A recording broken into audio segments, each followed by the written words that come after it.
13년 동안 쌓아온 결혼 생활에 균열이 생기기 시작한 건 그 영수증을 발견한 순간부터였다. 서류 가방을 정리하다 실수로 쏟아진 아내의 지갑에서 접힌 종이 한 장이 눈에 들어왔다. 평소였다면 그냥 넣어두었을 텐데 화사한 분홍색 디자인의 영수증이라 무심코 펼쳐보았다. 장미 꽃다발 8송이 88,000원. 날짜는 지난주 수요일. 내 생일도 우리 결혼기념일도 아내의 생일도 아닌 평범한 하루였다. 변호사 일을 마치고 집에 돌아왔을 때 혜원은 평소와 다름없이 저녁을 준비하고 있었고 수빈이는 피아노 학원에서 돌아와 숙제에 열중해 있었다. 그날 집안 어디에도 장미꽃은 없었다. 아내의 지갑을 원래대로 정리하며 마음 한구석이 불편해졌다. 변호사로 일하며 다양한 이혼 소송을 맡다 보니 불륜이라는 단어가 머릿속을 스쳤지만 곧바로 그런 생각을 지워버렸다. 강혜원. 내 아내는 10년 넘게 미술 강사로 일하며 가정을 지켜온 사람이었다. 어쩌면 학생에게 선물 받은 것일 수도 있고 친구에게 선물한 것일 수도 있었다. 하지만 그날 이후 자연스레 아내의 행동에 신경이 쓰이기 시작했다. 예전에는 별 생각 없이 지나쳤던 작은 변화들이 이제는 모두 의심의 대상이 되었다. 샤워 후 바로 잠들던 아내가 요즘은 침대에 누워 스마트폰을 오래 들여다보는 모습, 주방에서 요리하다가도 메시지가 오면 서둘러 확인하는 모습, 통화할 때 목소리 톤이 달라지는 순간들. 40년을 살아오며 이런 의심을 품어본 적이 없었다. 대학 시절 만나 결혼까지 했던 혜원은 내 인생의 반려자이자 딸 수빈이의 어머니였다. 그동안 우리 부부는 서로를 존중하고 대화를 통해 갈등을 해결해왔다. 사소한 다툼은 있었지만 서로의 사생활을 의심할 정도의 문제는 없었다. 그러던 어느 저녁 거실에서 TV를 보던 중 수빈이가 순진한 목소리로 말했다. 아빠, 엄마가 요즘 너무 예뻐졌어요. 트레 립스틱도 샀대요. 무심코 던진 딸의 말이 가슴에 박혔다. 37세. 아내는 나이가 무색하게 항상 자신을 가꾸는 사람이었지만 최근 들어 화장품과 옷에 더 신경을 쓰는 듯했다. 화요일마다 하던 요가 수업은 이제 월요일과 목요일에도 추가되었고 주말 미술 강의를 핑계로 집을 비우는 시간이 늘어났다. 휴대폰 비밀번호도 최근에 변경되었다. 서로의 폰은 언제든 볼 수 있다는 암묵적 약속이 있었는데 어느 순간부터 프라이버시가 필요하다며 비밀번호를 바꾸었다. 그날 밤 아내가 샤워하는 동안 휴대폰을 확인하려 했지만 새로운 비밀번호에 막혀 더 이상 진행할 수 없었다. 스스로가 초라해지는 기분이었다. 아내를 의심하는 남편, 배우자의 사생활을 침해하려 한 변호사. 서재에서 판례를 검토하던 중 우연히 창밖으로 눈길을 돌렸다. 혜원이 차에서 내려 집 앞에 서 있었다. 늦은 시간이었지만 그녀는 누군가와 통화 중이었고 오랜만에 보는 밝은 웃음을 짓고 있었다. 전화를 끊은 후에도 잠시 그 자리에 서서 미소를 머금은 채 아내를 바라보았다. 그때의 표정, 13년 결혼 생활 동안 보지 못했던 소녀 같은 설렘이 그녀 얼굴에 가득했다. 다음 날 아침, 거울 앞에 선 나는 40살의 중년 남성을 마주했다. 검은 양복과 넥타이는 이제 내 일부가 되었고 바쁜 업무로 운동할 시간조차 없어 슬슬 배가 나오기 시작했다. 반면 혜원은 37세임에도 여전히 활기찬 모습을 유지하고 있었다. 문득 우리 사이가 언제부터 이렇게 멀어졌는지 생각했다. 수빈이의 방을 지나가던 중 책상 위 다이어리가 눈에 띄었다. 10살 딸아이의 사생활을 들여다보는 것이 옳지 않다는 것을 알면서도 왠지 모를 불안감에 살짝 펼쳐보았다. 정성스런 그림들 사이로 적힌 글귀가 가슴을 찔렀다. 엄마가 웃으면서 통화하는 아저씨는 누구일까?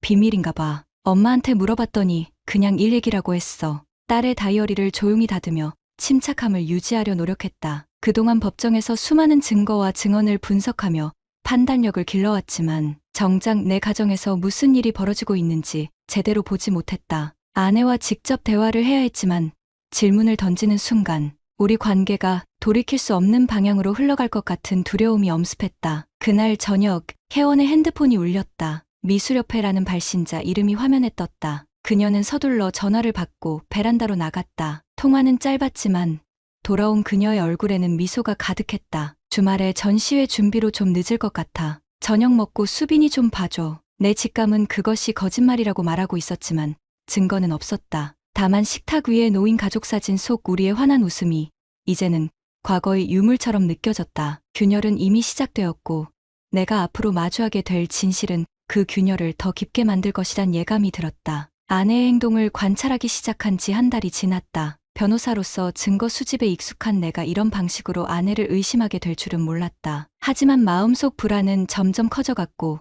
혜원의 변화는 더욱 뚜렷해졌다. 우연히 공동 계좌의 카드 내역을 확인하던 중 낯선 결제 내역들이 눈에 들어왔다. 평소 즐겨 찾지 않던 강남의 고급 카페와 와인바, 그리고 내가 한 번도 가본 적 없는 레스토랑들, 모두 회원의 미술 수업이 없는 시간대에 결제된 것들이었다. 특히 눈에 띄는 건 2명의 와인 세트와 코스 요리였다. 아내는 평소 와인을 즐기지 않았다. 의심이 확신으로 변해가는 과정은 생각보다 빨랐다. 회원의 옷장을 열어보니 새로 산 듯한 원피스와 블라우스들이 걸려 있었다. 평소 실용적인 옷차림을 선호하던 그녀가 언제부터 이렇게 화려한 스타일에 관심을 가졌는지 의아했다. 옷태그에는 내가 알지 못하는 부티크 이름이 적혀 있었다. 침대 밑 서랍에서는 새 향수 2병을 발견했다. 결혼 후 단 한 번도 향수에 관심을 보이지 않던 아내였는데 이제는 은은한 꽃향기가 그녀를 따라다녔다. 마치 새로운 정체성을 만들어가는 듯했다. 혼란스러운 마음을 달래기 위해 퇴근 후 가끔 맥주 한 잔을 마시게 되었다. 그날도 동네 술집에서 혼자 생각에 잠겨 있을 때였다. 직장 후배 김 변호사가 우연히 들어와 내 옆자리에 앉았다. 선배님, 왜 이런 데서 혼자 술을 마시고 계세요? 무심코 한 이야기가 술김에 길어졌다. 최근 아내의 행동에 관한 의심, 발견한 증거들, 그리고 내 마음의 혼란까지. 김 변호사는 내 이야기를 진지하게 들어주었다. 그런 후 그가 건넨 말이 가슴을 찔렀다. 혹시 아내분 친구들 중에 지석 씨라는 분 아세요? 지난번에 선배님 부부랑 같이 식사했던 그 사업가요. 순간 머릿속에 윤지석의 얼굴이 떠올랐다. 혜원의 대학 동창 민지의 남편이었다. 지난달 부부 모임에서 만났을 때 그는 사업 확장으로 바쁘다며 자리를 일찍 떴었다. 그날 혜원도 두통을 핑계로 일찍 귀가했다. 지난주에 강남 쪽 레스토랑에서 우연히 봤어요. 선배님 아내분이랑 같이 있더라고요. 당연히 선배님도 함께일 거라 생각해서 인사드리려 했는데 둘이서만 식사 중이었어요. 그 말을 들은 순간 온몸에 한기가 돌았다. 김 변호사는 그저 우연히 본 장면을 이야기한 것뿐이지만 나에게는 결정적인 증거를 얻은 셈이었다. 집으로 돌아오는 택시 안에서 온갖 생각이 머릿속을 스쳐 지나갔다. 윤지석, 39세. 최근 IT 벤처 사업으로 성공한 그는 언제나 자신감에 찬 모습이었다. 반면 나는 매일 같은 양복을 입고 같은 서류 가방을 들고 법정과 사무실만 오가는 지루한 중년 남편이었다. 집에 도착하니 혜원은 이미 잠들어 있었다. 책상 위에는 내일 재판 준비를 위한 서류들이 가지런히 놓여 있었고 옆에는 수빈이가 그린 그림이 있었다. 아빠 사랑해요라고 적힌 노란 포스트잇이 붙어 있었다. 갑자기 눈시울이 뜨거워졌다. 내가 지키고 싶었던 것은 바로 이것이었다. 우리 가족, 그리고 평범한 일상. 그날 밤 처음으로 위치 공유 앱을 아내의 휴대폰에 설치했다. 샤워하는 동안 잠깐 빌린 그녀의 핸드폰으로 몰래 설치한 앱은 내 휴대폰으로 그녀의 위치를 실시간으로 보여줬다. 변호사로서 프라이버시 침해의 의미를 누구보다 잘 알고 있었지만 그 순간에 나는 이성적인 판단을 할 수 없었다. 다음 날 아침, 혜원은 평소와 같이 밝은 표정으로 아침을 준비했다. 오늘 저녁에 미술협회 모임이 있어. 늦을 것 같아. 그녀의 말에 나는 그저 고개만 끄덕였다. 예전처럼 늦지 마, 혹은 조심해서 와라는 말 대신 휴대폰 속 위치 추적 앱이 그녀의 행적을 알려줄 것이기 때문이었다. 사무실에서 소송 준비에 집중하려 했지만 자꾸만 휴대폰을 확인하게 되었다. 오후 2시, 혜원의 위치는 학교가 아닌 강남의 한 카페로 표시되었다. 미술협회 모임은 저녁이라고 했는데 이 시간에 무슨 일이지?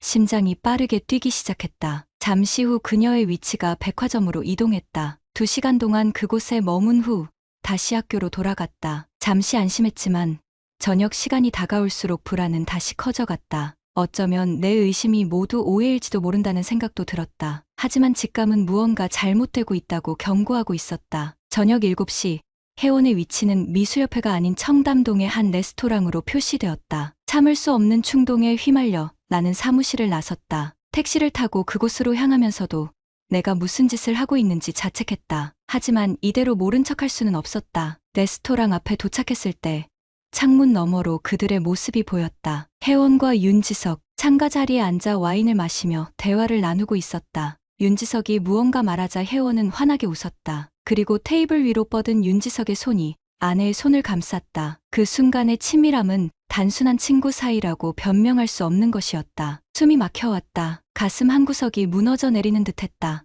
영화 속 장면처럼 들어가 한바탕 소동을 벌이고 싶었지만 그럴 수 없었다. 내 딸 수빈이의 얼굴이 떠올랐기 때문이다. 10살 딸아이에게 이런 모습을 보여줄 수는 없었다. 집으로 돌아와 늦은 밤까지 거실 소파에 앉아 있었다. 시계는 자정을 가리켰지만 혜원은 아직 돌아오지 않았다. 수빈이는 자신의 방에서 평화롭게 자고 있었다. 잠시 그녀의 방에 들어가 자는 모습을 지켜보았다. 천진난만한 얼굴, 아직 세상의 어두운 면을 모르는 순수한 아이. 그 순간 결심했다. 무슨 일이 있어도 수빈이에게만큼은 상처를 주지 않겠다고. 현관문이 열리는 소리가 들렸다. 혜원이 돌아온 것이다. 은은한 술 냄새와 함께 낯선 향수 향기가 느껴졌다. 그녀는 조금 놀란 듯 거실에 앉아있는 나를 바라보았다. 아직 안 잤어.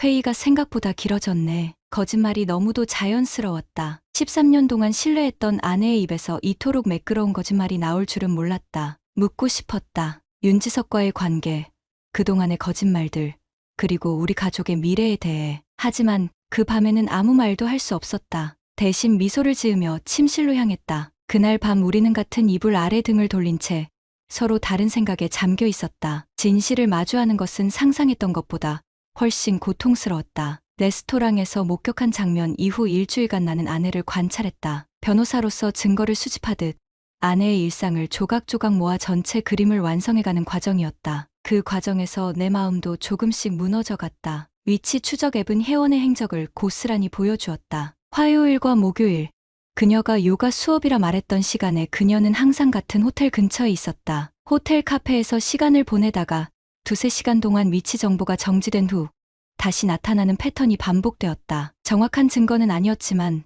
내 법조인 경험으로는 충분한 정황이었다. 혜원의 메시지를 확인하고 싶었지만 비밀번호가 가로막고 있었다. 대신 통화 기록을 살펴보니 특정 번호로의 빈번한 통화가 눈에 띄었다. 그 번호는 연락처에 저장되어 있지 않았지만 통화 시간대는 항상 아내가 외출하기 전이나 귀가 후였다. 사무실에서 주변 정리를 하며 우연히 작년 부부 모임 사진을 발견했다. 윤지석과 그의 아내 민지, 그리고 우리 부부가 함께 찍은 사진이었다. 넷이서 환하게 웃고 있는 모습이 낯설게 느껴졌다. 그 당시만 해도 우리는 평범한 친구 부부였다. 언제부터 그들의 관계가 달라졌을까? 지석은 최근 IT 벤처 사업으로 성공한 인물이었다. 항상 최신 트렌드를 따르는 옷차림과 여유로운 태도는 매일 법정에서 같은 양복을 입는 나와는 대조적이었다. 혜원이 그에게 매력을 느끼는 이유를 상상하기는 어렵지 않았다. 젊었을 때 미술을 전공했던 혜원에게 나의 안정적이지만 지루한 법조인 생활은 답답하게 느껴졌을지도 모른다. 용기를 내어 윤지석의 아내 민지에게 연락했다. 점심을 함께 하자는 제안에 그녀는 흔쾌히 응했다. 민지를 만나면서 양심의 가책이 들었다. 그녀에게 진실을 말해야 할까? 하지만 그것은 두 가정을 한꺼번에 무너뜨릴 수 있는 폭탄이었다. 카페에서 민지를 마주했을 때 그녀의 얼굴에는 아무런 의심의 그림자도 없었다. 남편의 사업이 잘 되어 요즘 바쁘다는 이야기, 아이들, 학교 이야기를 나누는 그녀의 모습에서 나는 죄책감을 느꼈다. 민지는 자신의 남편이 내 아내와 어떤 관계인지 전혀 모르고 있었다. 혜원이랑 요즘 연락 안 되더라고요. 바쁜가 봐요. 민지의 무심한 한마디가 가슴을 찔렀다. 친구의 남편과 불륜 관계에 있으면서도 혜원은 민지와의 우정을 끊었다. 아마도 죄책감 때문이었을 것이다. 지금 내가 느끼는 것과 같은 무거운 죄책감. 하지만 나는 침묵했다. 아직은 때가 아니었다. 그날 저녁, 회사 동료들과의 저녁 약속이 있다며 나간 혜원의 위치를 확인했다. 예상대로 그녀는 강남의 한 고급 주택가에 있었다. 지석의 집이 아닐까 하는 생각이 들었다. 너무나 고통스러웠지만 스마트폰 화면을 계속 들여다보았다. 빨간 점으로 표시된 아내의 위치가 3시간 동안 그곳에 머물렀다. 집으로 돌아온 혜원의 표정은 평소와 달랐다. 어딘가 불안하고 조급해 보였다. 저녁 식사 중에도 그녀는 자주 휴대폰을 확인했고 메시지가 오자 화장실로 들어가 통화를 했다. 돌아온 그녀의 얼굴에는 창백함이 감돌았다. 민지한테 연락 왔어. 무심코 던진 질문에 혜원의 표정이 굳었다. 잠시 침묵 후 그녀는 고개를 저었다. 아니, 오랫동안 못 만났어. 수빈이가 학교에서 있었던 일을 제잘거리는 동안 내 머릿속은 오늘 민지와의 만남을 혜원에게 말해야 할지 고민하고 있었다. 하지만 수빈이 앞에서 그런 이야기를 꺼낼 수는 없었다. 우리 부부의 문제가 아이에게까지 상처를 주길 원치 않았다. 그날 밤, 수빈이가 잠든 후 혜원의 서랍을 뒤졌다. 변호사인 내가 이런 행동을 하게 될 줄은 몰랐다. 그곳에서 작은 종이 뭉치를 발견했다. 호텔 영수증이었다. 날짜는 지난 목요일, 요가 수업이 있던 날이었다. 영수증 뒷면에는 손글씨로 쪽지가 적혀 있었다. 다음 주에도 같은 시간에 그리워할 거야. 제이는 지석의 영어 이니셜이었다. 증거는 확실했다. 내 아내와 친구의 남편이 호텔에서 만나고 있었다. 모든 의심과 불안은 이제 명백한 현실이 되었다. 다음 날 아침 출근 준비를 하던 혜원에게 물었다. 이번 주말에 우리 데이트할까? 오랜만에 둘이서 시간을 보내고 싶어. 혜원의 눈빛이 흔들렸다. 그녀는 잠시 생각하더니 미소 지었다. 미안해. 이번 주말에 특별 수업이 있어. 다음 주에는 어때? 다시 한번 거짓말이었다. 위치 추적 앱을 통해 이미 확인한 바로는 그녀는 이번 주말 교회로 여행을 계획하고 있었다. 물론 나와 수빈이 없이 아마도 윤지석과 함께. 그날 저녁 용기를 내어 지석에게 직접 연락했다. 사무실 번호로 전화를 걸어 비서를 통해 연결해달라고 했다. 잠시 후 그의 목소리가 들렸다. 최 변호사님, 오랜만이네요. 무슨 일로? 차분하게 대화를 이어갔다. 주말에 골프를 치자는 제안을 했고 지석은 잠시 망설이다 바쁘다며 거절했다. 예상된 반응이었다. 그는 이미 내 아내와의 주말 계획이 있었으니까. 전화를 끊고 창밖을 바라보았다. 가을 비가 내리고 있었다. 물방울이 유리창을 타고 흘러내리는 모습이 내 마음과 닮아 있었다. 모든 것이 서서히 무너져 내리는 느낌. 13년간의 결혼 생활, 그리고 딸 수빈이의 평온한 가정 환경까지. 수빈이의 방에 들어가 보니 그녀는 숙제를 하고 있었다. 평소보다 조용해 보였다. 아빠, 엄마랑 싸웠어요? 뜻밖의 질문에 가슴이 철렁 내려앉았다. 수빈이는 이미 부모 사이에 무언가 문제가 있다는 것을 눈치챈 것이다. 아이의 직관은 때로 어른보다 더 예리하다. 아니, 그런 거 아니야. 왜 그렇게 생각해? 수빈이는 잠시 망설이다 다이어리를 꺼냈다. 그 안에는 어린아이의 시선으로 바라본 우리 가족의 모습이 그려져 있었다. 예전에는 손을 잡고 웃는 엄마 아빠의 그림이 가득했는데 최근 그림들은 엄마와 아빠가 등을 돌리고 서 있는 모습이었다. N으로 시작하는 이름의 사람 아마도 민지의 아들 남준이 자신에게 너희 엄마, 아빠 이혼한대라고 말했다는 내용도 적혀 있었다. 그 순간 깨달았다. 이 문제는 더 이상 나와 혜원의 부부 문제가 아니었다. 수빈이의 마음에도 상처를 주고 있었다. 민지의 가족에게도 그림자를 들이우고 있었다. 더 이상 방관할 수 없었다. 이제 진실을 마주할 때였다. 계획된 만남보다 훨씬 일찍 진실이 폭발했다. 주말을 앞둔 금요일 저녁, 지석의 아내 민지로부터 갑작스러운 연락이 왔다. 몇몇 부부들과 함께하는 저녁 식사에 우리를 초대한다는 내용이었다. 평소 같았으면 흔쾌히 응했을 자리지만 지금의 상황에서는 복잡한 감정이 교차했다. 혜원에게 이 초대를 전했을 때 그녀의 얼굴에서 혈색이 싹 가시는 모습을 놓치지 않았다. 갑자기 왜?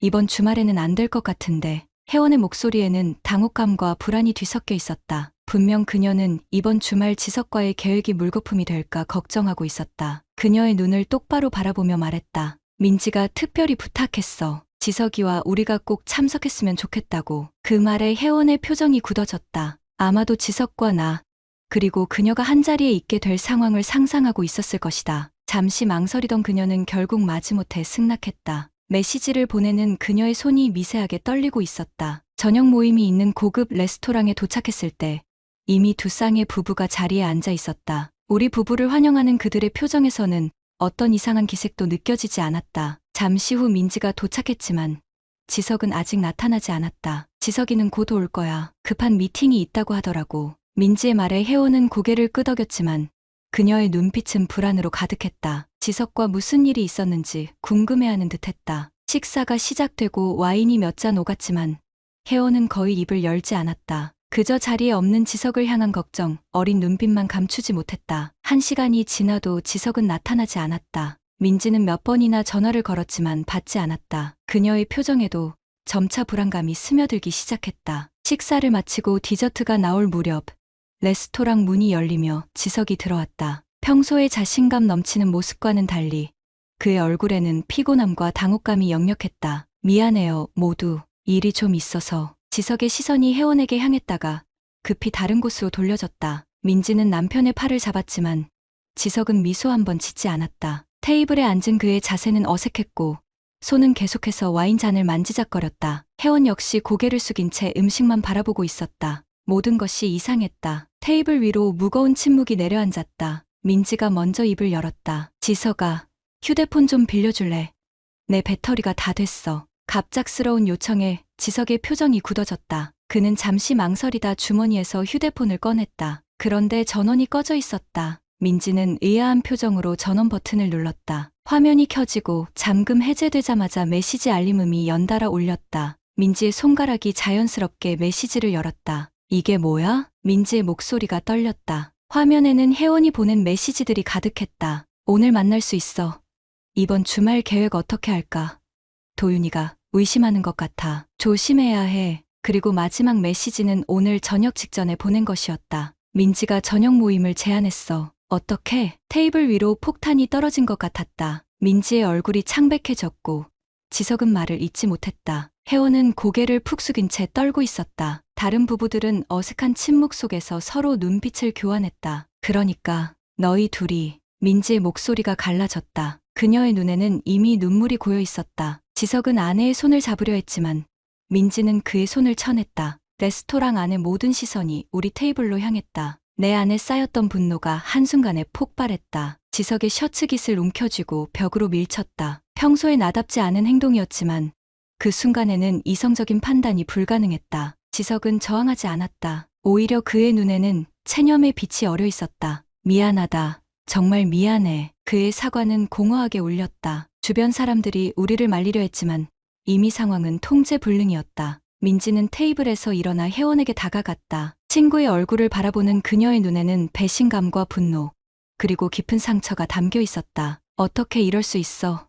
우리가 얼마나 가까웠는데. 혜원은 고개를 들지 못했다. 그저 어깨를 떨며 울고 있었다. 민지는 더 이상 말을 잇지 못하고 레스토랑을 뛰쳐나갔다. 지석은 아내를 쫓아 밖으로 나갔다. 남겨진 건 나와 혜원, 그리고 어색한 침묵 속의 다른 부부들 뿐이었다. 집으로 돌아오는 차 안에서 우리는 한마디도 나누지 않았다. 혜원의 얼굴에는 화장이 지워진 자국이 남아 있었고 그녀의 손은 계속해서 떨고 있었다. 집에 도착했을 때 수빈이는 이미 잠들어 있었다. 그나마 다행이었다. 아이에게 이런 모습을 보이고 싶지 않았다. 거실에서 마주 앉았을 때 혜원이 먼저 입을 열었다. 그녀의 목소리는 떨리고 있었지만 말하고자 하는 의지는 확고했다. 모든 게 내 잘못이야. 처음부터 말할게. 혜원의 고백은 생각보다 단순했다. 지루한 일상에 지쳐있던 그녀는 6개월 전 우연히 만난 지석에게서 새로운 설렘을 느꼈다고 했다. 처음에는 단순한 호감이었지만 점차 깊어져 관계로 발전했다는 것이다. 지석은 그녀에게 이혼을 제안했지만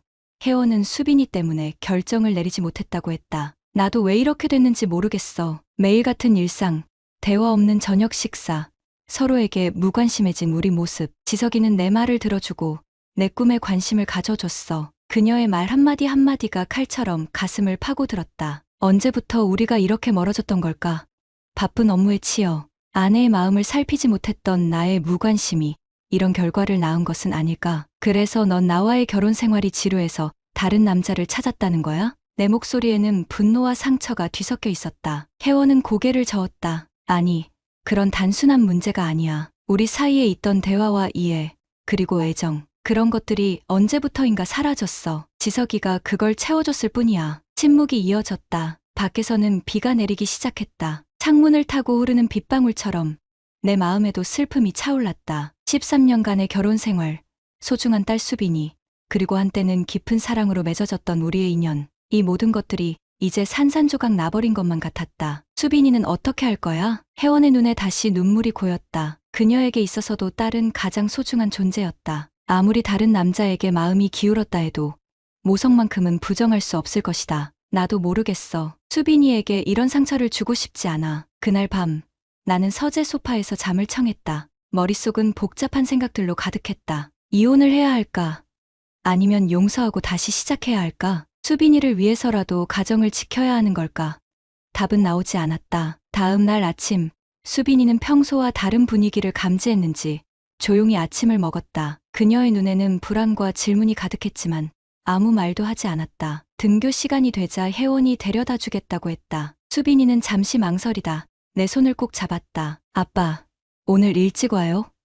같이 영화 볼래요? 아이의 순수한 요청에 가슴이 미어졌다. 어떤 결정을 내리든 수빈이에게는 상처를 주지 않겠다고 다짐했다. 그래, 일찍 올게. 약속할게. 그날 이후 한 달이 흘렀다. 가을이 깊어가며 단풍이 물들고 거리의 나무들은 하나둘 잎을 떨구기 시작했다. 우리 가정도 마찬가지였다. 오랜 시간 함께 쌓아온 관계의 잎들이 하나둘 떨어져 나가는 계절이었다. 혜원은 친정으로 잠시 거처를 옮겼다. 그녀의 짐을 싸는 모습을 지켜보는 것은 생각보다 훨씬 고통스러웠다. 13년간의 결혼 생활이 트렁크 하나와 캐리어 하나로 정리되는 모습이 비현실적으로 느껴졌다. 수빈이에게는 엄마가 잠시 할머니를 돌봐야 해서 몇 주간 다른 곳에서 지낸다고 설명했다. 아이의 눈빛은 그 말을 온전히 믿지 않는다는 것을 보여주었지만 더 이상의 질문은 하지 않았다. 직장에서는 평소처럼 사건을 맡고 법정에 서고 변론을 준비했지만 마음은 늘 다른 곳에 가 있었다. 동료들은 내 표정이 어둡다며 걱정했지만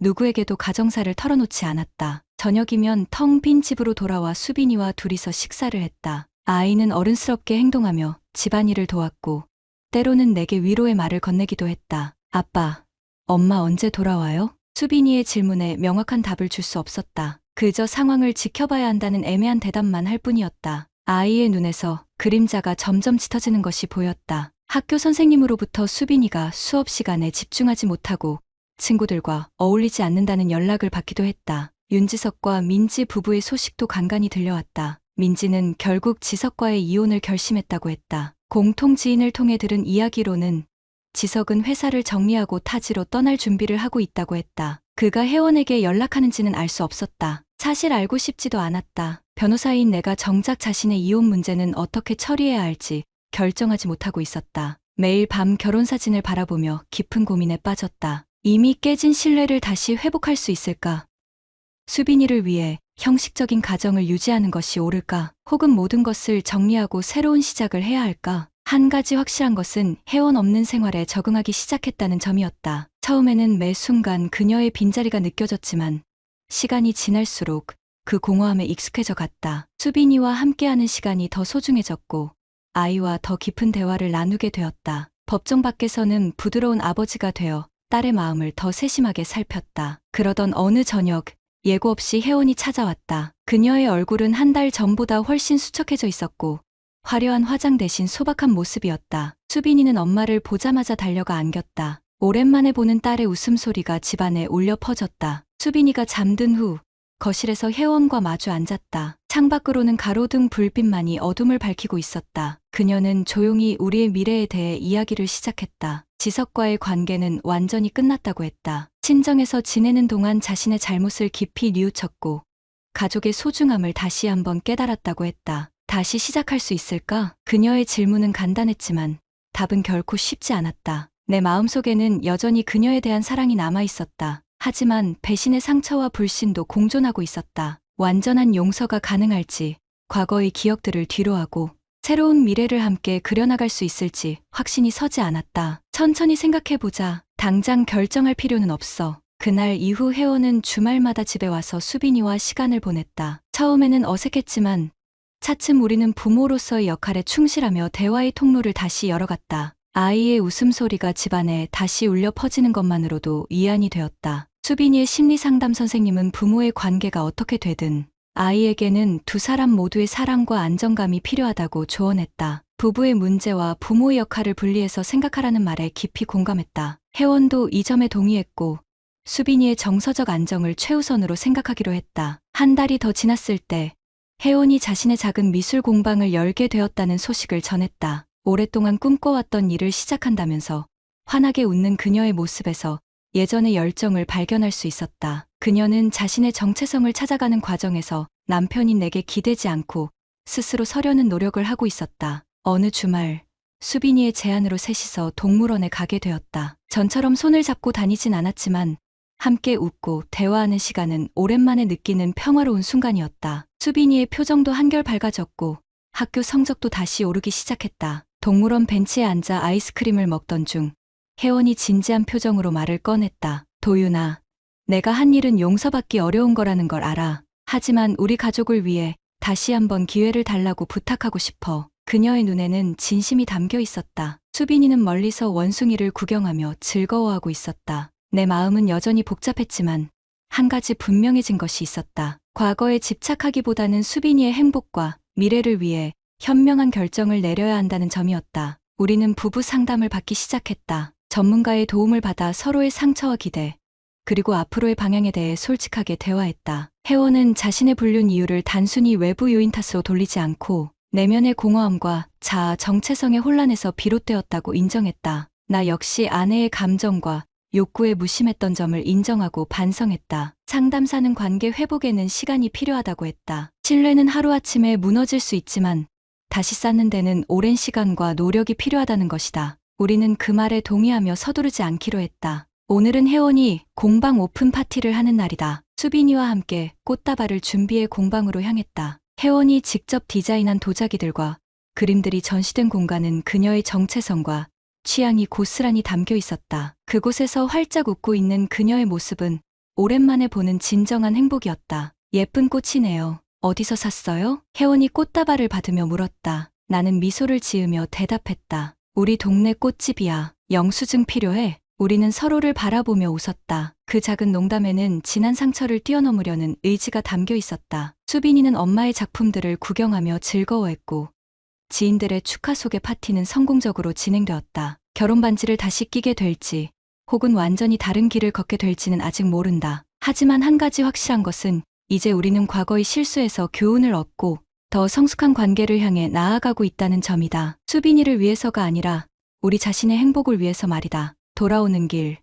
차 안에서 수빈이가 자신의 다이어리를 열어 보여주었다. 이전의 슬픈 그림들 대신 우리 셋이 웃으며 손을 잡고 있는 그림이 그려져 있었다. 그 아래에는 아이의 서툰 글씨로 이렇게 적혀 있었다. 우리 가족이 다시 웃기 시작했어. 아직은 완벽하지 않지만 엄마 아빠가 노력하는 게 보여. 나도 같이 노력할래. 아이의 순수한 마음에 눈시울이 뜨거워졌다. 인생의 갈림길에서 어떤 선택을 하든 이 소중한 순간들을 기억하며 더 나은 사람, 더 나은 부모가 되기 위해 노력할 것이다. 꽃집 영수증으로 시작된 우리의 이야기는 아직 끝나지 않았다. 새로운 장이 지금 시작되고 있다. 구독자님들, 다른 분들과 함께 의견 나눠보세요. 저도 읽어보며 소통하겠습니다.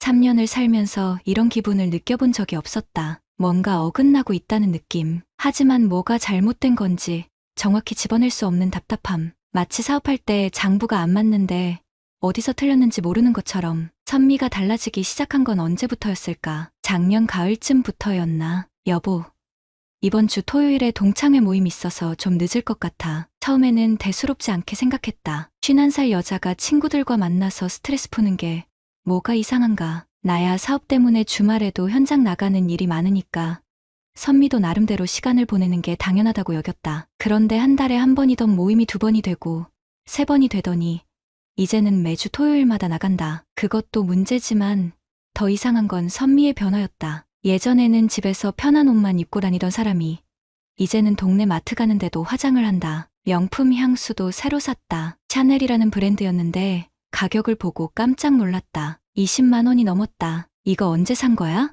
아, 그거? 친구들이 선물해줬어. 생일 때. 생일은 반년도 더 지났는데 이제야 쓴다고? 말이 안 됐지만 더 묻지는 않았다. 나는 원래 말이 없는 편이다. 의심스러워도 확실하지 않으면 함부로 입에 담지 않는다. 하지만 관찰은 했다. 토요일 오후가 되면 선미는 마치 데이트 나가는 20대 여자처럼 꾸민다. 머리는 새로 파마를 해서 볼륨을 살리고 화장은 평소보다 진하게 한다. 옷도 몸에 맞는 원피스나 블라우스를 골라 입는다. 51살 여자가 같은 또래 여자친구들 만나러 가는 차림치고는 너무 신경을 쓴다는 생각이 들었다. 그리고 귀가 시간도 점점 늦어졌다. 처음에는 저녁 8시쯤 들어왔는데 이제는 밤 10시, 11시까지도 안 들어온다. 오늘은 왜 이렇게 늦어? 아, 2차로 노래방 갔다가 3차로 또 갔어. 오랜만에 만나니까 할 얘기가 너무 많더라. 그럴 때마다 선미는 술 냄새를 풍겼다. 맥주 냄새였다. 선미가 맥주를 좋아하지 않는다는 걸 나는 안다. 결혼 20년 넘게 살면서 집에서 맥주 마시는 모습을 본 적이 거의 없다. 그런데 동창회에서는 맥주를 마신다고? 뭔가 이상했지만 나는 그냥 넘어갔다. 사업이 바쁘기도 했고 부부 사이에 의심부터 하고 사는 게 좋은 일은 아니라고 생각했으니까. 결정적인 계기는 딸 소연이었다. 지난주 일요일 아침 늘 그렇듯 선미가 늦잠을 자고 있을 때였다. 나는 소연과 함께 아침을 먹고 있었다. 아빠, 엄마 친구들 중에 남자도 있어? 갑작스러운 질문에 수저를 멈췄다. 남자.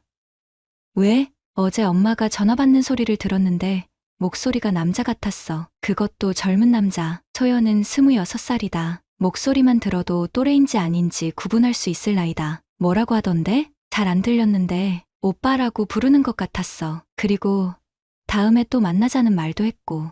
오빠, 51살 여자가 동창회에서 만난 사람을 오빠라고 부른다? 중학교 동창이라면 나이가 비슷할 텐데 왜 오빠라고 부르지? 혹시 선배나 그런 사람 아닐까?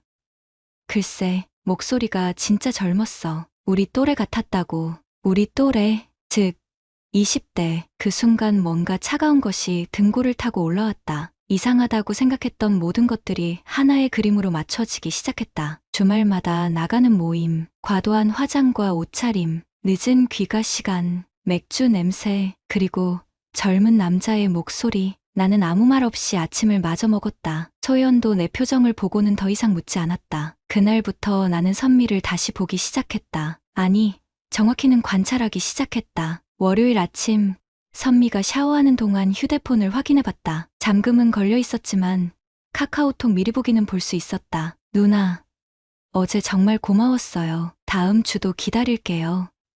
누나? 송신자는 도윤이라는 이름이었다. 남자 이름이었다. 나는 휴대폰을 원래 자리에 두고 조용히 거실로 나왔다. 선미가 샤워를 마치고 나왔을 때 나는 신문을 읽고 있는 척했다. 여보, 오늘 회사 늦지 않아? 응. 조금 일찍 나가려고. 평소와 다를 바 없는 대화였다. 하지만 내 머릿속은 복잡했다. 20년 넘게 함께 산 아내가 다른 남자, 그것도 20대 남자와 연락을 주고받고 있다는 사실이 믿어지지 않았다. 하지만 부정할 수 없는 증거였다. 그날 오후 나는 오랜만에 일찍 집에 들어갔다. 선미는 거실에서 TV를 보고 있었다. 예능 프로그램이었는데 젊은 가수들이 나와서 노래하고 있었다. 요즘 젊은 애들 노래도 좋네. 선미가 말했다. 예전에는 요새 가수들은 뭔지 모르겠다고 했던 사람이. 나는 소파에 앉아 선미를 바라봤다. 51살이지만 관리를 잘해서 40대 후반으로 보였다. 몸매도 나쁘지 않았고 화장을 하면 여전히 예뻤다. 하지만 지금 내 눈에는 다르게 보였다. 20대 남자에게 누나라고 불리며 만나는 여자로. 선미야. 응, 요즘 동창회 자주 나가네. 응, 그냥 오랜만에 만나니까 재밌어서. 어떤 친구들이야? 나도 아는 사람 있나? 잠깐의 침묵이 흘렀다. 선미의 표정이 미묘하게 변했다.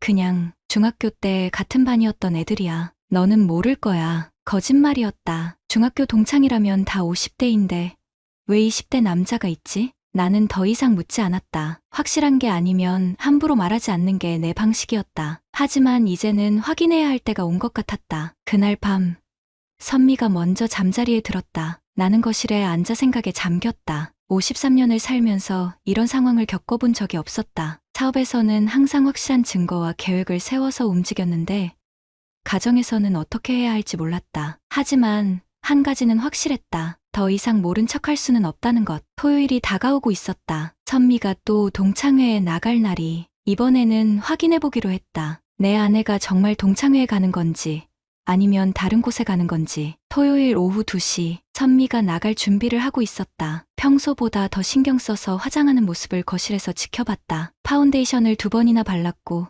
립스틱도 평소 쓰지 않던 진한 색으로 골랐다. 향수는 그 비싼 샤넬이었다. 오늘은 몇 시에 들어와?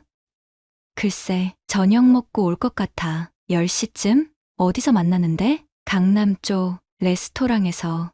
강남. 우리 집에서 1시간은 걸리는 거리다. 동네에서도 충분히 만날 수 있을 텐데 굳이 강남까지 가서 만난다고? 선미가 나간 후 나는 바로 움직였다. 먼저 확인한 건 카드 사용 내역이었다. 인터넷 뱅킹으로 지난 한 달간의 결제 기록을 쭉 훑어봤다. 대부분 마트나 동네 상점에서 쓴 평범한 내역들이었지만 몇 개가 눈에 띄었다. 매주 토요일마다 강남 지역에서 사용된 주차비, 그것도 호텔 주차장이었다. L호텔, G호텔, 이름만 들어도 알만한 특급 호텔들이었다. 단순히 식당에서 만나는 거라면 호텔 주차장을 왜 이용하지? 더 자세히 보니 카페 결제 내역도 있었다. 호텔 내부 카페에서 아메리카노 2잔. 혼자 간 거라면 한 잔만 시켜야 정상인데 가슴이 답답해졌다. 하지만 아직 확실한 건 아니었다. 혹시 정말 여자친구들과 호텔 카페에서 우아하게 차를 마실 수도 있는 거 아닌가. 그때 딸 소연이 집에 들어왔다. 아빠.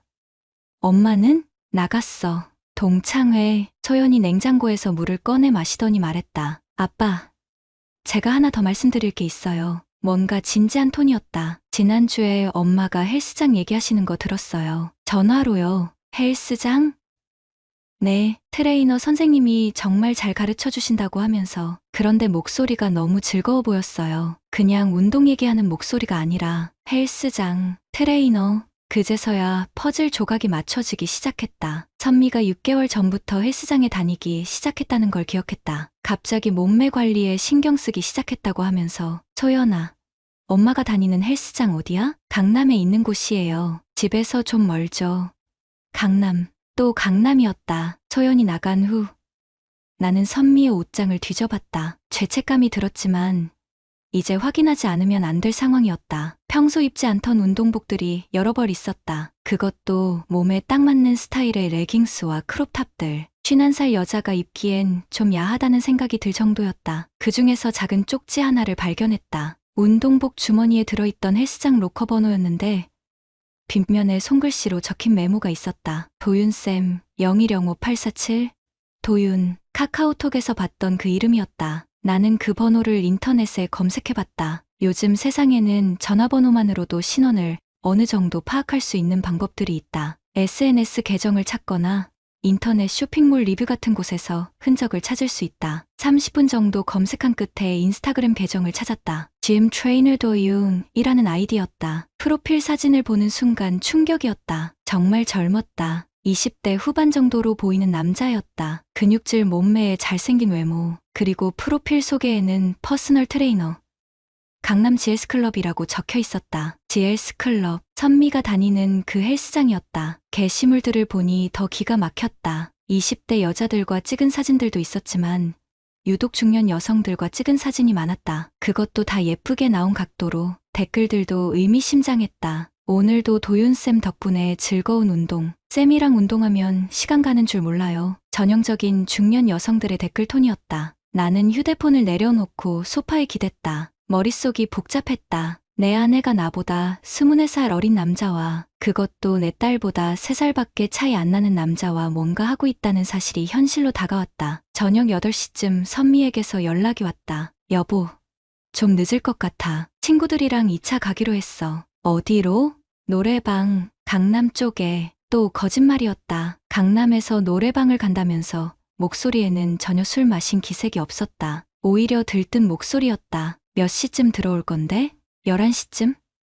아니면 좀 더 늦을 수도 있어. 전화를 끊은 후 나는 결심했다. 직접 확인해보기로. 차를 몰고 강남으로 향했다. 선미 차가 어디 있는지 찾아보려고 GS클럽 주변부터 시작해서 호텔들, 카페들을 돌아다녔다. 9시쯤 에로텔 주차장에서 선미 차를 발견했다. 혼자 온 게 아니었다. 옆에 오토바이가 한 대 주차되어 있었는데 번호판을 확인해보니 그 김도윤이라는 남자 것으로 추정됐다. 인스타그램에서 봤던 오토바이와 같은 모델이었다. 나는 차 안에서 1시간 넘게 기다렸다. 마음은 복잡했지만 확실한 증거를 보고 싶었다. 밤 10시 30분쯤 두 사람이 호텔에서 나왔다. 멀리서도 알 수 있었다. 선미의 걸음걸이, 머리 스타일, 옷차림, 그리고 옆에 있던 젊은 남자. 정말 어렸다. 내 딸 소연과 비슷해 보일 정도로. 두 사람은 주차장에서 몇 분간 대화를 나누더니 서로 다른 차로 헤어졌다. 헤어지면서 남자가 선미의 어깨에 손을 올렸다가 빼는 게 보였다. 그 순간 뭔가 터지는 것 같았다. 20년 넘게 쌓아온 신뢰가 한순간에 무너지는 소리였다. 하지만 나는 차에서 내리지 않았다. 감정적으로 행동하면 안 된다는 걸 알고 있었다. 지금 필요한 건 더 확실한 증거였다. 집에 돌아와서 선미가 들어올 때까지 기다렸다. 11시 20분쯤 현관문이 열렸다. 늦어서 미안해. 친구들이 노래 좀 더 하자고 해서. 선미는 평소와 다름없는 목소리로 말했다. 하지만 내 눈에는 모든 게 거짓말로 보였다. 재밌었어? 응. 오랜만에 스트레스도 풀고. 스트레스를 풀었다고? 20대 남자와 호텔에서 시간을 보내면서 나는 아무 말하지 않고 침실로 들어갔다. 선미는 씻으러 화장실로 갔다. 그날 밤 나는 잠들 수 없었다. 옆에서 잠든 선미를 바라보며 생각했다. 20년을 함께 산 사람이 이렇게 쉽게 거짓말을 할 수 있구나. 내가 몰랐던 또 다른 면이 있었구나. 이제 확실해졌다. 내 아내는 동창회에 간 게 아니었다. 나보다 24살 어린 내 딸보다도 겨우 3살 많은 남자와 만나고 있었다. 문제는 이제 어떻게 할 것이냐였다. 감정적으로 따져봤자 소용없을 것 같았다. 이미 선미는 거짓말에 익숙해져 있었고 아마 발뺌을 할 게 뻔했다. 필요한 건 부정할 수 없는 확실한 증거였다. 그리고 나는 그것을 수집하기로 결심했다. 그 다음 주부터 나는 완전히 다른 사람이 됐다. 겉으로는 평소와 똑같았다. 아침에 회사 가고 저녁에 집에 와서 뉴스 보고 선미와 일상적인 대화를 나누고, 하지만 속으로는 모든 걸 기록하고 분석하고 있었다. 사업을 30년 넘게 하면서 배운 게 있다. 감정에 휩쓸려 성급하게 움직이면 실패한다는 것, 확실한 증거와 치밀한 계획이 있어야 승리할 수 있다는 것. 월요일 아침, 선미가 샤워하는 동안 차량 블랙박스를 확인했다. 우리 차에는 상시 녹음 기능이 있었다. 평소에는 신경 쓰지 않았던 기능이었는데 이제는 중요한 증거가 될 수 있었다. 지난 토요일 녹음 파일을 들어봤다. 선미가 차 안에서 전화하는 소리가 녹음되어 있었다. 도윤아, 나 지금 출발해. 1시간 정도 걸릴 것 같아. 도윤아, 이제는 반말까지 하고 있었다. 51살 여자가 29살 남자에게 그래, 나도 기다리고 있어. 오늘은 좀 일찍 끝날 수 있을 것 같아. 상대방 목소리도 희미하게 들렸다. 정말 젊은 남자 목소리였다. 그럼 좋지.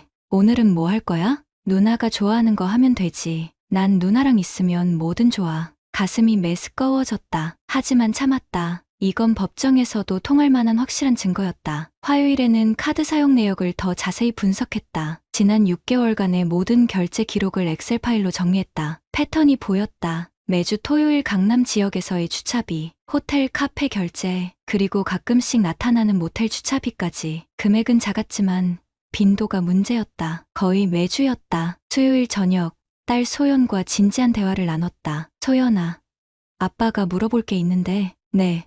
뭐예요? 엄마 운동복 언제부터 그렇게 몸에 맞는 걸 입기 시작했지? 소연이 잠깐 생각하더니 대답했다. 6개월 전쯤부터요. 헬스장 다니기 시작하면서. 그런데 아빠, 왜 갑자기? 그냥 엄마가 운동에 열심이라서. 아빠, 사실 저도 이상하게 생각하고 있었어요. 뭐가? 엄마가 헬스장에서 찍은 사진들 봤는데 트레이너랑 너무 친해 보였어요. 그냥 선생님이랑 학생 사이가 아니라. 사진을? 네, 엄마 휴대폰에서 우연히 봤어요. 둘이서 운동하는 사진도 있고 카페에서 찍은 것도 있고 카페에서 찍은 사진까지. 이제는 아무렇지도 않게 기념사진까지 찍고 있다는 얘기였다. 그 트레이너 어떻게 생겼던데? 젊어 보였어요. 잘생기긴 했는데 나이가 저랑 비슷해 보였어요. 내 딸과 비슷한 나이. 그 말이 가슴에 박혔다. 목요일에는 직접 헬스클럽에 가봤다. 선미가 운동하는 시간에 맞춰서 근처 카페에서 지켜봤다. 오후 2시쯤 선미가 헬스장에서 나왔다. 그리고 바로 옆에서 젊은 남자가 함께 나왔다. 인스타그램에서 봤던 그 김도윤이었다. 두 사람은 헬스장 앞 카페로 들어갔다. 창가 자리에 앉아서 커피를 마시며 대화를 나누는 모습이 보였다. 51살 여자와 29살 남자, 22살 차이. 모자 관계로 봐도 이상하지 않을 나이 차이였다. 하지만 그들의 모습은 모자가 아니었다. 선미는 평소 집에서 보여주지 않던 밝은 표정을 하고 있었고 김도윤은 선미의 말에 집중하며 웃고 있었다. 30분 정도 카페에 있다가 두 사람은 헤어졌다. 선미는 차로 갔고 김도윤은 오토바이를 타고 사라졌다. 나는 그 장면을 휴대폰으로 촬영했다. 증거용이었다. 금요일 밤 나는 지금까지 수집한 모든 자료를 정리했다. 블랙박스 녹음 파일 12개, 카드 사용, 내역 엑셀 파일, 헬스장 앞에서 찍은 사진들, 그리고 김도윤의 인스타그램 계정 정보까지. 충분했다. 법정에서도 통할 만한 확실한 증거들이었다. 하지만 아직 하나 더 확인하고 싶은 게 있었다. 그들이 정확히 어떤 관계인지, 어떤 대화를 나누는지. 토요일 아침, 선미가 또 나갈 준비를 하고 있었다. 오늘도 동창회야?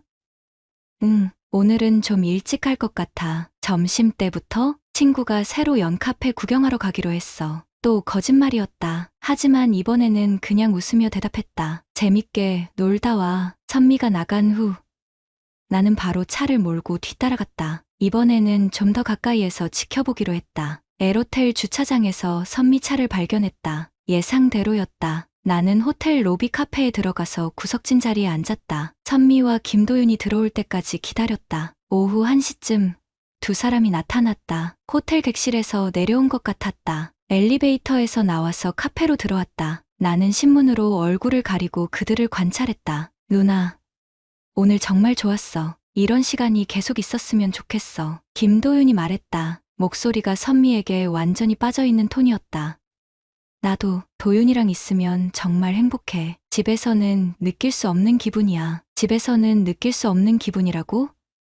20년 넘게 함께 살아온 남편과의 시간보다 29살, 남자와의 시간이 더 행복하다는 뜻인가? 누나 남편은 누나한테 관심 없는 것 같던데 정훈이는 말이 없어서 뭘 생각하는지 모르겠어. 일만 하고 나에 대한 얘기였다. 말이 없어서 관심이 없다고 생각한 거였다. 누나는 더 좋은 대우받을 자격이 있어. 이렇게 예쁘고 매력적인데 고마워. 도윤아, 너 같은 남자 만나서 정말 행복해. 더 이상 들을 수 없었다. 나는 자리에서 일어났다. 하지만 그들을 추궁하지는 않았다. 아직 때가 아니었다. 집에 돌아와서 나는 모든 증거를 한 곳에 정리했다. USB에 저장하고 인쇄해서 파일로 보관했다. 이제 충분했다. 선미가 누구와 뭘 하고 있는지, 그 남자가 누구인지, 언제부터 시작됐는지 모든 게 명확했다. 20년 결혼 생활이 이렇게 끝나게 될 줄은 몰랐다. 내 아내가 내 딸보다 겨우 3살 많은 남자와 불륜을 저지를 줄은. 하지만 분노보다는 실망이 더 컸다. 나를 이렇게 쉽게 속일 수 있다고 생각한 것에 대한 실망. 20년을 이렇게 가볍게 버릴 수 있다는 것에 대한 실망. 이제 결정해야 할 때였다. 어떻게 마무리할 것인지. 나는 그 결정을 내렸다. 조용하지만 확실하게. 일요일 저녁 7시, 가족이 모두 모인 식탁. 평소와 다름없는 저녁 시간이었다. 선미가 만든 된장찌개와 불고기, 딸 소연이 사온 김치, 20년 넘게 이어진 우리 가족의 일상적인 풍경. 하지만 오늘은 마지막이 될 거였다. 나는 조용히 식사를 마치고 거실로 갔다. USB를 TV에 연결했다. 지난 2주간 수집한 모든 증거가 들어있는 작은 저장 장치였다. 여보, 소연아, 잠깐 여기 앉아봐. 평소보다 낮고 차가운 목소리였다. 두 사람 모두 뭔가 이상하다는 표정으로 소파에 앉았다. 뭐야? 갑자기? 무슨 중요한 얘기라도 있어? 선미가 웃으며 물었다. 아직 아무것도 모르는 표정이었다. 나는 리모컨을 들고 첫 번째 파일을 재생했다. 블랙박스에서 추출한 음성 파일이었다. 도윤아, 나 지금 출발해. 1시간 정도 걸릴 것 같아. TV 스피커에서 선미의 목소리가 흘러나왔다. 선미의 얼굴이 순간 새하얘졌다. 그래, 나도 기다리고 있어. 오늘은 좀 일찍 끝날 수 있을 것 같아. 김도윤의 목소리가 이어졌다. 젊은 남자의 목소리였다. 소연이 엄마를 바라봤다. 눈이 커져 있었다. 엄마, 이게 뭐예요? 선미는 아무 말도 하지 못했다. 입술만 파르르 떨고 있었다. 나는 두 번째 파일을 재생했다. 누나가 좋아하는 거 하면 되지. 난 누나랑 있으면 뭐든 좋아. 도윤아, 고마워. 너 같은 남자 만나서 정말 행복해. 이번에는 호텔 카페에서 몰래 녹음한 파일이었다. 선미의 목소리가 평소와 완전히 달랐다. 달콤하고 부드러운 톤이었다. 딸 소연이 손으로 입을 막았다. 엄마, 설마, 선미야. 나는 처음으로 입을 열었다. 20년 만에 아내를 이름으로 불렀다. 김도윤이라는 남자가 누구야? 여보. 이건 29살 헬스 트레이너, 너보다 22살 어린 남자. 맞지? 선미가 고개를 떨어뜨렸다. 더 이상 변명할 수 없다는 표정이었다. 나는 세 번째 파일을 재생했다. 이번에는 사진들이었다. 헬스장 앞에서 함께 나오는 모습, 카페에서 마주 앉아 있는 모습, 호텔 주차장에서 헤어지는 모습까지. 6개월 동안 매주 토요일마다 만났구나. 동창회가 아니라. 아빠, 소연이 떨리는 목소리로 말했다. 엄마가 정말 그런 거예요? 선미가 딸을 바라봤다. 눈물이 고여 있었다. 소연아, 엄마가 잠깐 정신을 잃었어. 잠깐? 나는 카드 사용 내역을 화면에 띄웠다. 6개월이 잠깐이야? 호텔 주차비, 카페 결제, 모텔 이용료까지 다 기록되어 있어. 선미가 무너졌다. 소파에 털썩 주저앉으며 울기 시작했다. 미안해. 정말 미안해. 뭐가 미안한데? 나는 차가운 목소리로 물었다. 20년 결혼 생활을 이렇게 가볍게 버린 게 미안해. 아니면 들킨 게 미안해? 여보, 제발 한 번만 용서해줘. 내가 정말 잘못했어. 용서? 나는 냉소를 흘렸다. 내가 내 딸보다 3살밖에 많지 않은 남자랑 호텔에서 뭘 했는지 알면서 용서를 바라? 소연이 엄마를 바라보며 말했다. 엄마, 정말 실망이에요. 어떻게 이럴 수가 있어요? 26살 딸이 51살 엄마에게 하는 말이었다. 평소 예의 바른 소연이 이렇게 직설적으로 말하는 건 처음이었다. 소연아, 엄마도 사람이야. 실수할 수 있어. 실수가 6개월 동안 계속되나요? 그것도 제 또래 남자랑? 소연의 목소리에 분노가 섞여 있었다. 아빠가 얼마나 성실하게 사셨는데 새벽부터 밤늦게까지 일하시면서 우리 가족 챙기셨는데 이게 아빠한테 해줄 일이에요? 선미가 더 큰 소리로 울기 시작했다. 내가 외로웠어. 아빠는 항상 바쁘고 대화도 없고 대화가 없다고? 나는 처음으로 목소리를 높였다. 20년 동안 내가 뭘 했는데? 내가 미용실 하고 싶다고 할 때 전세금까지 빼서 자금 마련해 준 게 대화가 아니야? 소연이 대학 보낼 때까지 주말도 반납하고 일한 게 관심이 아니야? 그게 아니라 그럼 뭐야? 내가 29살 남자처럼 달콤한 말로 내 기분 맞춰줬어야 해? 선미가 아무 말도 하지 못했다. 나는 마지막 파일을 재생했다. 지난주 호텔 카페에서 녹음한 대화였다. 누나 남편은 누나한테 관심 없는 것 같던데 정훈이는 말이 없어서 뭘 생각하는지 모르겠어. 일만 하고. 선미가 김도윤에게 나에 대해 이야기하는 내용이었다. 누나는 더 좋은 대우받을 자격이 있어. 이렇게 예쁘고 매력적인데. 소연이 화면을 보며 고개를 저었다. 엄마, 어떻게 아빠 뒷담화를 그런 남자한테. 나는 TV를 껐다. 모든 증거를 다 보여줬다. 선미야, 이제 선택해. 선택? 이혼할 거야. 아니면 그 남자와 헤어질 거야. 선미가 나를 바라봤다. 애원하는 표정이었다. 여보, 제발 다시 한 번만. 다시 한 번은 없어. 나는 단호하게 말했다. 내일 변호사 사무실 가자. 이혼 서류 준비할 거야. 아빠, 소연이 내 팔을 잡았다. 정말 이혼하실 거예요? 그래, 이미 결정했어. 선미가 무릎을 꿇고 매달렸다. 여보, 안 돼. 우리 가족이 이렇게 끝날 순 없어. 가족? 나는 차가운 시선으로 선미를 내려다봤다. 6개월 동안 다른 남자와 호텔에 다니면서 가족 생각은 했어? 더 이상 할 말이 없었다. 나는 자리에서 일어났다. 내일 오전 10시에 법무법인 정의로 와. 주소는 문자로 보낼게. 여보, 선미가 뒤에서 불렀지만 돌아보지 않았다. 그날 밤 나는 잠들 수 없었다. 20년 결혼 생활이 이렇게 끝나게 될 줄은 몰랐다. 하지만 후회는 없었다. 잘못한 사람이 대가를 치러야 한다는 게 내 신념이었다. 29살 남자와의 불륜, 6개월간의 거짓말, 가족에 대한 배신, 이 모든 걸 그냥 넘어갈 수는 없었다. 이제 시작이었다. 3개월이 지났다. 이혼 소송과 상간자 위자료 청구 소송이 동시에 진행됐다. 변호사는 처음부터 확신에 차 있었다. 이 정도 증거면 99% 승소입니다. 블랙박스 녹음, 사진, 카드 사용 내역까지 반박할 여지가 없어요. 실제로 그랬다. 첫 번째 변론기일에서 김도윤 측 변호사는 아무런 반박을 하지 못했다. 선미도 마찬가지였다. 증거가 너무 명확했다. 피고 김도윤은 원고가 기혼자임을 알면서도 6개월간 지속적으로 불륜관계를 유지했습니다. 피고 서선미는 20년 혼인관계를 일방적으로 파탄시켰습니다. 변호사의 말이 법정에 울려 퍼질 때 나는 묘한 안도감을 느꼈다. 드디어 진실이 공식적으로 인정받는 순간이었다. 김도윤은 법정에서 계속 고개를 숙이고 있었다. 29살이라는 나이가 실감났다. 아직 철없는 청년이었다. 하지만 철없다고 해서 책임이 없어지는 건 아니었다. 선미는 더 처참했다. 51살 여자가 공개적으로 불륜 사실을 인정당하는 상황. 자존심이 상할 만했다. 하지만 그것도 자업자득이었다. 판결일. 피고 김도윤은 원고에게 위자료 3,500만 원을 지급하라. 피고 서선미와의 이혼을 인용하며 재산 분할은 7대3으로 원고에게 유리하게 한다. 예상했던 결과였다. 하지만 실제로 판결문을 듣는 순간에는 뭔가 복잡한 감정이 들었다. 20년 결혼 생활이 이렇게 법정에서 끝나게 될 줄은 몰랐다. 판결 후 김도윤이 나에게 다가왔다. 죄송합니다. 정말 죄송합니다. 29살 남자가 53살 남자에게 사과하는 모습. 우스웠지만 동시에 씁쓸했다. 사과는 너 혼자 할 일이 아니야. 내 행동 때문에 피해본 사람들이 얼마나 많은지 알아? 김도윤에게도 가족이 있었다. 부모님과 여자친구까지. 이 일이 알려지면서 모든 관계가 엉망이 됐을 거였다. 앞으로 이런 일 없을 거지? 네, 다시는. 그 이후로 김도윤의 소식은 들리지 않았다. 헬스장도 그만뒀다는 얘기만 들었다. 선미는 판결 다음 날 친정으로 내려갔다. 51살에 다시 친정살이를 하게 된 것이다. 마지막으로 만났을 때 그녀가 한 말이 기억난다. 미안해, 정훈아. 내가 정말 잘못했어. 처음으로 진심으로 사과하는 것 같았다. 하지만 이미 늦었다. 20년을 이렇게 끝내게 돼서 나도 아쉬워. 하지만 돌이킬 수는 없어.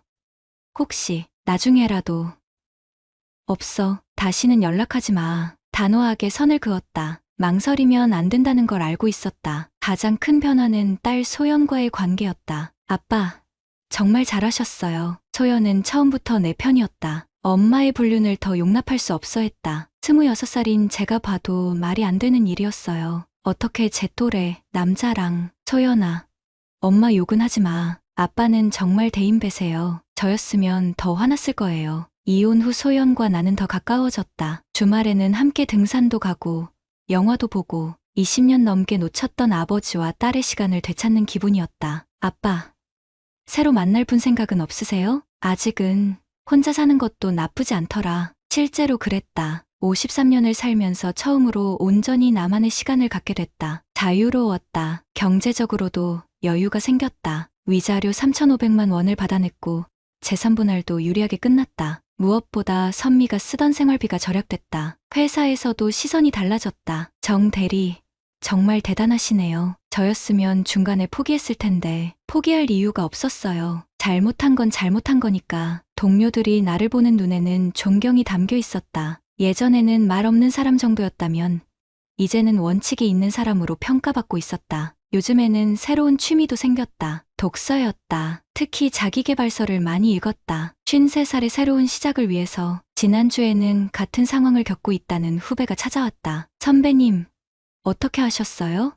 저도 아내가 그에게 조언했다. 감정적으로 대응하지 말고 확실한 증거를 모으라고. 그리고 법적 절차를 통해 정당하게 해결하라고. 가장 중요한 건 자신을 지키는 거예요. 상대방이 잘못했다고 해서 당신까지 잘못된 방법을 쓰면 안 돼요. 후배는 내 조언을 듣고 체계적으로 대응하기 시작했다. 며칠 전 연락이 와서 좋은 결과를 얻었다고 했다. 그때 깨달았다. 내 경험이 다른 사람에게 도움이 될 수 있다는 것을. 온라인 커뮤니티에도 가끔 글을 올린다. 비슷한 상황에 처한 남성들에게 조언을 해주는 것이다. 잘못한 사람이 대가를 치르게 하세요. 그것이 정의입니다. 감정적으로 대응하지 마시고 법적 절차를 통해 해결하세요. 무엇보다 자신을 지키는 것이 중요합니다. 이런 댓글들이 달린다. 형님 글 보고 용기 얻었습니다. 저도 끝까지 가보겠습니다. 정말 시원한 결말이네요. 보람을 느꼈다. 어제 저녁 소연과 커피를 마시며 이야기했다. 아빠, 후회하지 않으세요? 후회? 뭘? 이혼한 거요. 잠깐 생각해봤다. 정말 후회하지 않는가? 후회 없어. 잘못된 관계를 계속 유지하는 것보다 깨끗하게 정리하는 게 나았어. 그래도 20년이나 함께 사셨는데 20년이 길다고 생각할 수도 있지만 앞으로 살아갈 시간이 더 길어. 그 시간을 더 의미 있게 쓰고 싶어. 소연이 미소를 지었다. 아빠다워요. 멋있어요. 오늘도 나는 평범한 하루를 보냈다. 회사에 가서 성실히 일하고 저녁에는 소연과 함께 식사하며 하루를 마무리했다. 20년 전과 크게 다르지 않은 일상이다. 하지만 마음은 완전히 달랐다. 이제는 내가 선택한 삶이었다. 억지로 참고 사는 삶이 아니라 내 의지로 꾸려가는 삶이었다. 53년을 살면서 처음으로 진짜 자유를 느꼈다. 그리고 확신했다. 잘못한 사람이 반드시 대가를 치르게 하는 것. 그것이 정의라는 걸. 이제 다른 남자들도 알 것이다. 선량한 사람을 함부로 대하면 어떤 결과가 따르는지. 내 엄마가 버린 가정을 내가 다시 세웠다. 더 단단하게, 더 의미 있게. 그것만으로도 충분했다. 구독자님들, 오늘 사연 댓글로 공유해 다른 분들과 함께 의견 나눠보세요. 저도 읽어보며 소통하겠습니다.